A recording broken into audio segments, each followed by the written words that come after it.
To cut a very long story short, I started doing some research, and when I realised what went on, I was so horrified about the factory farming, the sport, the vivisection, all of it. I was so shocked. I could not believe it. I just went vegan, and not only did I go vegan, I thought I've got to do something.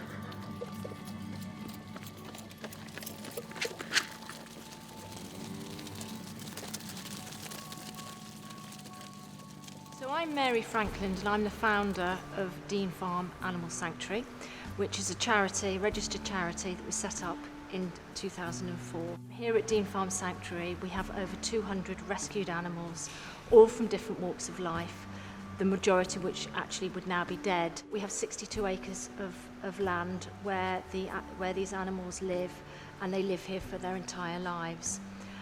Most of our animals are ex-farm animals who have come from factory farms or battery cages or unwanted pets, and that people no longer want.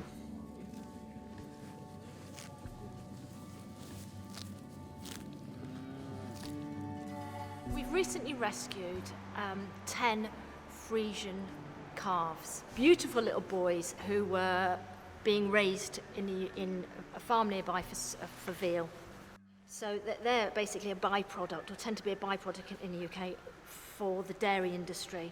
So the mother will have her baby, and they actually don't need the baby because they want the baby's milk. When you're raising veal, they keep the calves in a very small environment, so their muscles basically don't grow very much. So when they eat the meat, it is a lot more tender. They would have just stayed there for 4 or 5 months of their lives, not going out, not seeing daylight, just staying on a straw bed for 5 months of their lives before they were slaughtered.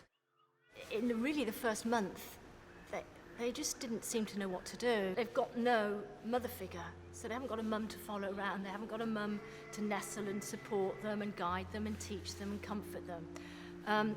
And you can sort of see that, and it is really, really, really sad that this goes on, just so we can take their mother's milk.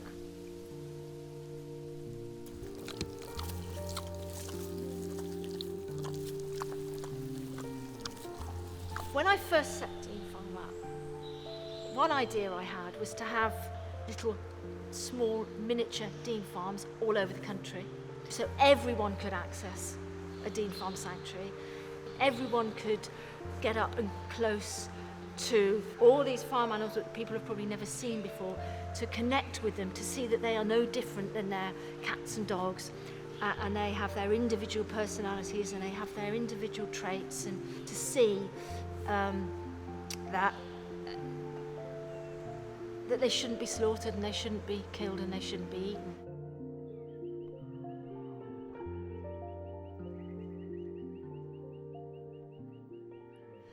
Typically, commercial pigs bred in this country to eat, is absolutely horrific, but the majority of them are kept inside for their entire lives, which is between 4 and 5 months old.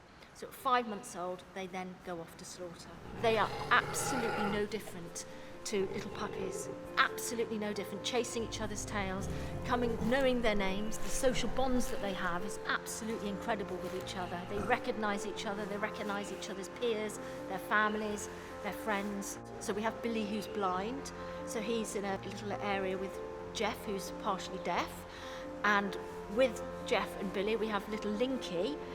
Linky was rescued when he was 3 years old, never seen another pig before, and was scared to death of all of our pigs. Linky now lives with Jeff and Billy, and all three of them get along so well, all sleep together, all cuddle up together, because he doesn't feel threatened in any way by them.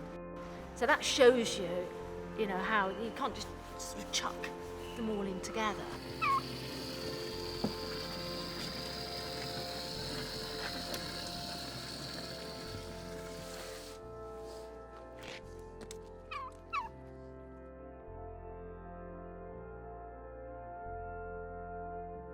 Fundraising is absolutely crucial. If we can't fundraise, then we can't rescue the animals.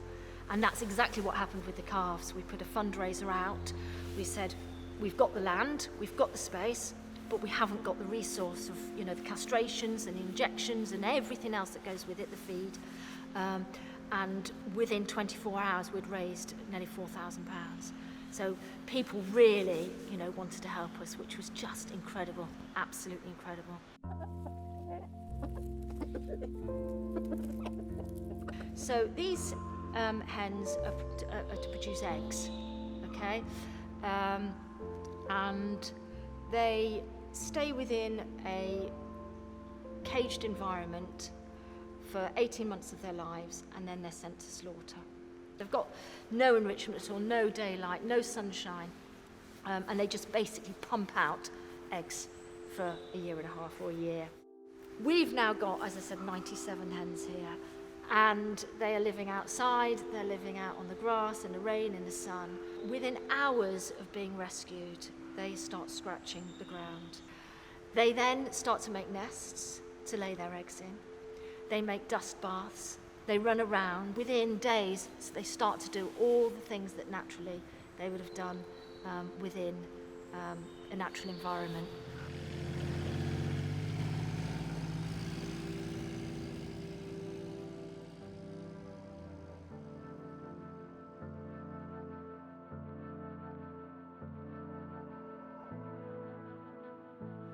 I didn't know. I didn't know what happened with dairy cows. I didn't know what happened in slaughterhouses. I didn't know about soya production and how rainforests are slashed and burnt to provide food for factory farms in the Western world. I didn't know about water shortages because the animals are drinking all the water to farm so we can eat the animals. But it was through education and looking and reading and watching that gave me that choice, I suppose. So no one told me to do what I'm doing. No one told me to go vegan. It was just reading and research that I then made that choice. And once you've got the facts, you can then make an informed choice.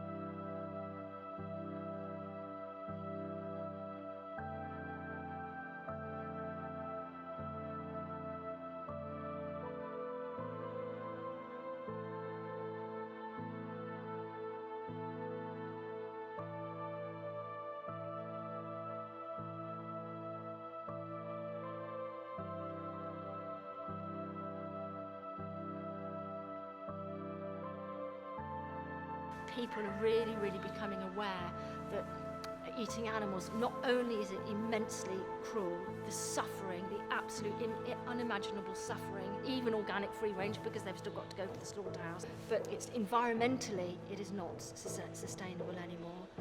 And I think people are realising that, and therefore I think veganism really is the way to go.